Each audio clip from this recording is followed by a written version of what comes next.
You need to hear this if you're a party planner or just love throwing parties.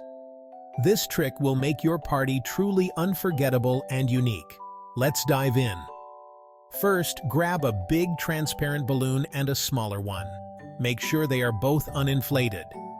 Use a stick to carefully insert the smaller balloon inside the bigger balloon while both are uninflated. Be gentle to avoid tearing.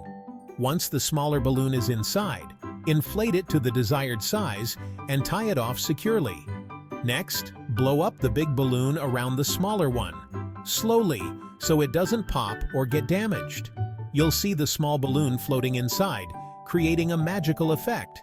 Want to take it up a notch and impress even more? Repeat the process to add more small balloons inside the big one. The more, the merrier.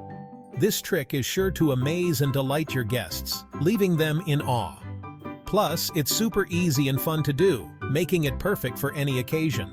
So, why not try it at your next party and see the magic unfold? Thanks for watching the Stuffed Balloon channel. We appreciate your support. Don't forget to like and subscribe for more fun party tricks and tips.